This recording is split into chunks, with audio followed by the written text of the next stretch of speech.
10 minutes ago, you were fine. You picked up your phone to check the time. That's all. You weren't looking for anything. Then you opened one app, just for a second. Someone your age just bought a house. Someone you went to school with got promoted. Again, someone you've never met is on a beach you'll never afford, posting about how blessed they are. And then you see the one that actually lands, not the stranger. The person you know. The one who used to be behind you. The one who honestly wasn't better than you at this. You put the phone down, and now the day feels a little grayer than it did 10 minutes ago. Nobody insulted you. Nothing bad happened. You just looked. You even said it out loud. Good for them. And you meant it. You also felt something underneath it. And you didn't say that part out loud, because saying it would make you a bad person. Here's what should bother you. You know it isn't real. You know that photo was chosen out of 40. You know the caption is a performance. You know they have an entire life you will never see. You feel it anyway. And it doesn't stay on the screen. It follows you. Into the shower, into the drive to work, into the family dinner, where somebody asks, "So, what's next for you?"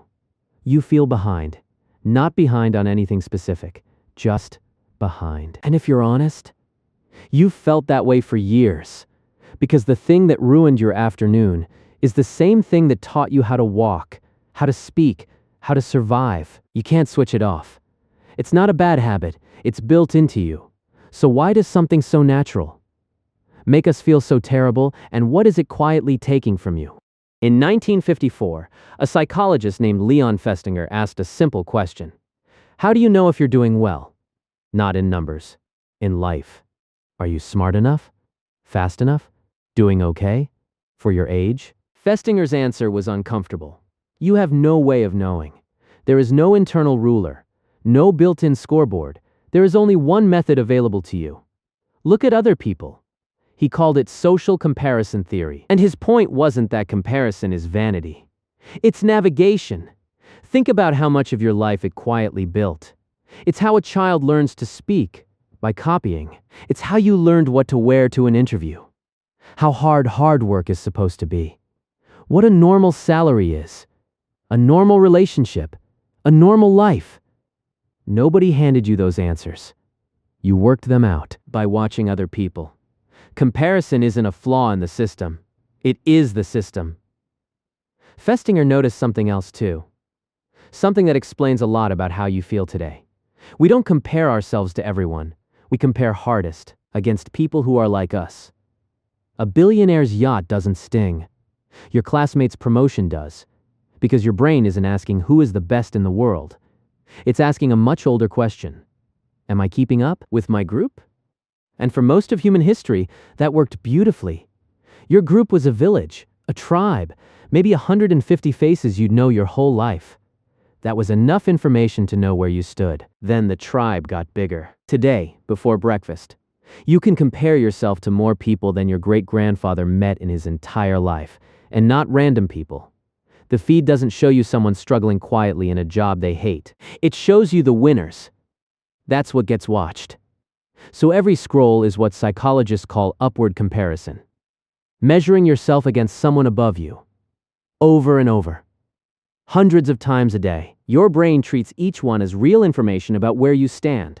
It isn't. And here's why. The first reason is that you're not comparing the same things. People post promotions, holidays, transformations, engagements, wins. People don't post the rejection emails. The debt. The 3 a.m. panic. The years where nothing happened. The relationship that looks perfect in photographs and feels hollow at the dinner table. You are comparing your behind-the-scenes footage to somebody else's highlight reel. And then wondering why you're losing. The second reason is bigger, and almost nobody talks about it. You only ever see the people it worked for. For every person who quit their job and made it, there are thousands who quit and didn't. They don't post about it. They just quietly go back to work. So the picture you're measuring yourself against isn't only polished. It's missing almost everyone. You're looking at the survivors and calling it the average, which means the scoreboard you check every single morning is broken. But a broken scoreboard would only make you feel bad for a while. What it does next is what makes you smaller. The first thing comparison takes is the very thing people claim it gives them. Most of us defend it. We say it motivates us. And sometimes that's true. Someone slightly ahead of you can pull you forward. But when the gap feels too big, something else happens. He's 25 and already a millionaire.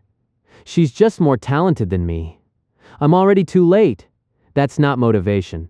That's a reason to stop, and people quit things they would have been good at before they even start, because somebody else got there first.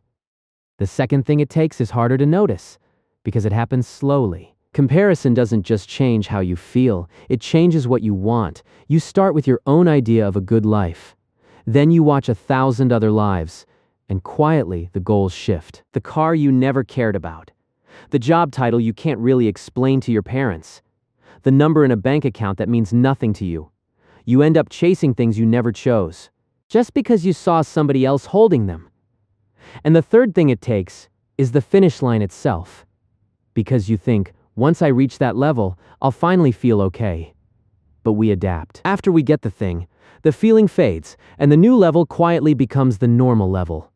So you look up again, and there's always someone up there. Comparison has no finish line. It's a race where the tape moves every time you get close. So add it up. What is it actually costing you? Not confidence. Something far more concrete than that. Time, attention, energy, the exact things you needed for your own work, spent instead on measuring how far behind you are. Every hour you spend checking the scoreboard is an hour you're not on the field. Here's the part most videos about this get wrong. They tell you to stop comparing yourself to others. That's useless advice. It's like telling you to stop feeling hungry.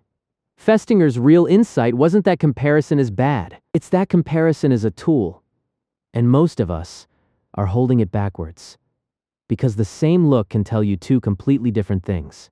It can tell you what's possible. That someone like you did this. So the road exists, so it can be walked. Or it can tell you what you're worth. And that's the version that quietly takes people apart. Same tool, two outcomes. And the difference isn't what you saw, it's what you did next.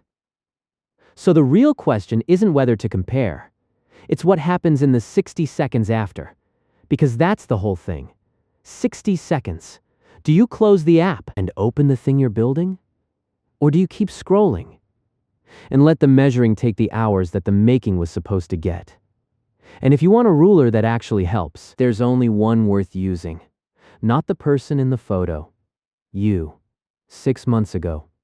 That's the only comparison where you have all the information, where you've seen the whole story, the failures included, and you know exactly what it cost to get from there to here. Because comparison isn't destroying your potential because other people are better than you. It's destroying your potential because you're spending your energy measuring progress instead of making progress. And here's the thing. Nobody tells you about the people you're measuring yourself against. While you were measuring the distance between you and them, they were too busy working to measure anything at all. You can spend your life measuring the distance between you and everyone else, or you can spend it closing the distance between you and the person you could have been. If this made you think about where your attention is actually going, subscribe. New idea every week. What should we look at next?